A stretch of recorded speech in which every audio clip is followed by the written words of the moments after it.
My name is Portz, and I intend to bring forth heaven on earth for the benefit of all, and I intend to love all and exclude no one. If everyone planted fruit-bearing trees instead of the decorative trees that we have around cities and stuff, we could solve world hunger. It's actually really simple, and the scarcity mindset that everyone is in, it's not valid. It doesn't have any basis in reality. People who eat meat, they have no basis for why they do that.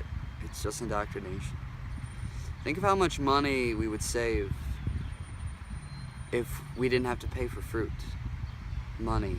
Paper-backed by our own stupidity. We don't even need money. We pay for water on a water world. We pay for land when we were born on it.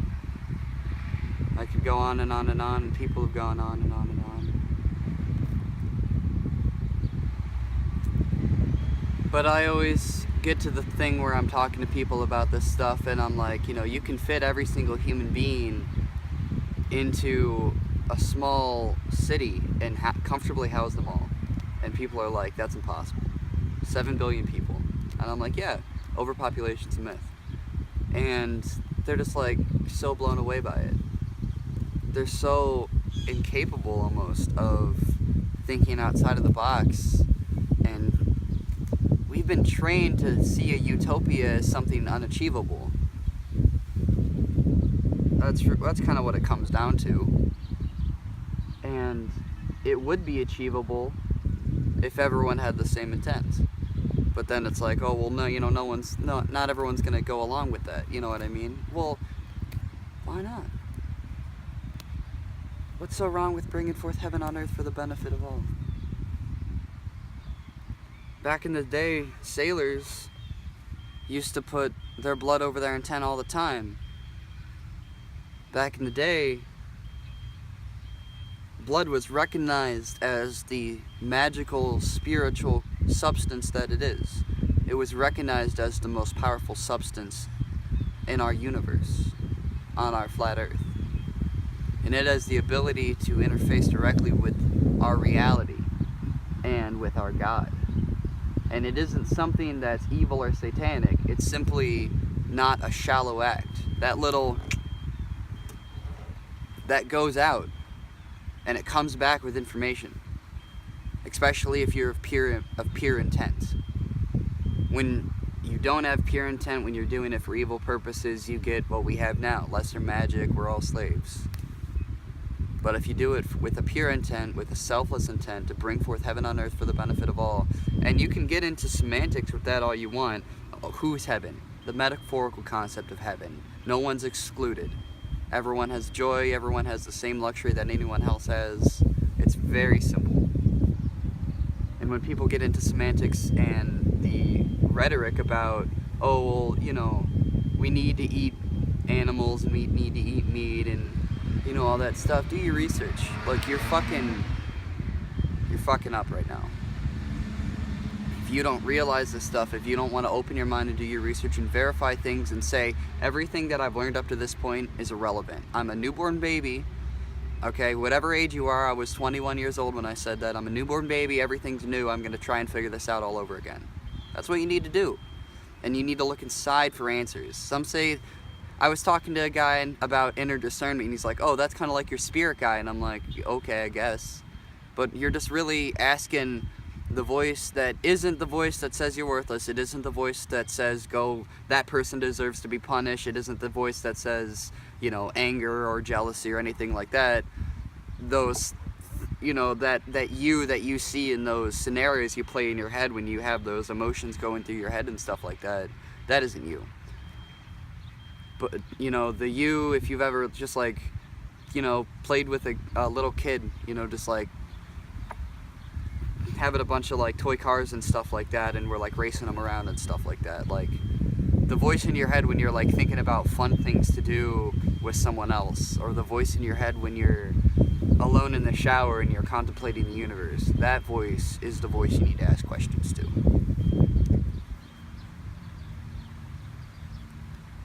So It really would be easy if everyone just brought forth heaven on earth for the benefit of all. It would be really easy. We don't even need 7 billion people, because we actually only need 144,000.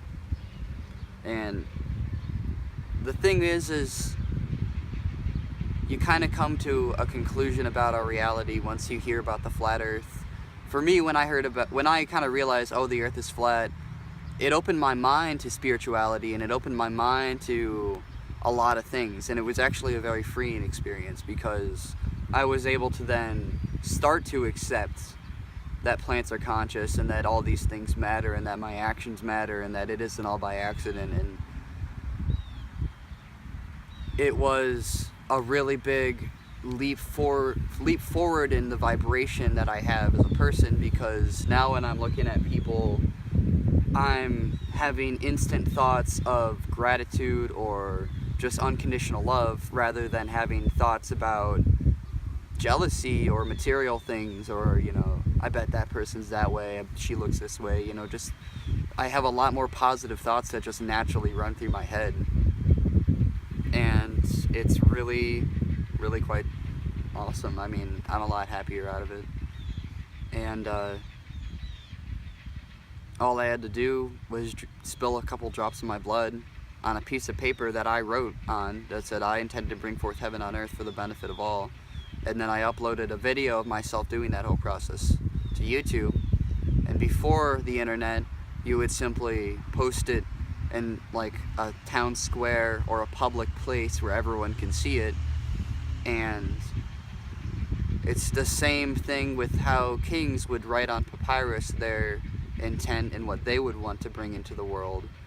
And then they'd have all their he would have the scribes and stuff spill their blood over it, and then they would post it, and if no one killed the king, if no one contested it, it happened. It was, you know, royal proclamations. And all these little bits of reality, all these things of information, if you start to look through the disinformation, you start to, I don't know, get the eyes to see what's fake and what's not fake after a while.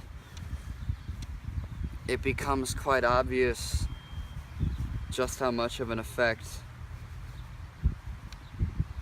it's had on everyone around us. You know, all this symbolism, all this negative energy. We live in... People don't understand the underlying concept of this reality, that right now, it's not the way it should be. It's not that this is the best we can do. It's that we're actually quite manipulated. And this manipulation stems from something that's not really not something that you can really comprehend. And I barely comprehend it, you know, the reptiles and stuff, the archons. I've never seen one. I never want to see one. But I've seen a lot of videos, and I've seen a lot of stuff that, from my perspective, because I'm a filmmaker and I know the archetype of, I know the architecture of a computer and its structure, and how all the electrons flow from the wall to the screen, and how RAM works, and random access memory, and how CPUs work, and how motherboards, you know, take all those separate components, and how that information is processed and flows, as well as how video encoding is done, how, you know, the difference between temporal and spatial compression, and how that affects video, and the different kind of codecs out there, and what they do, and how you can use them to your advantage. I know a lot about digital video. I know a lot about color grading. I know a lot about editing. And I can tell you 100% that the glitches that I've seen on video really can't happen to human beings. The glitches that I've seen on live news and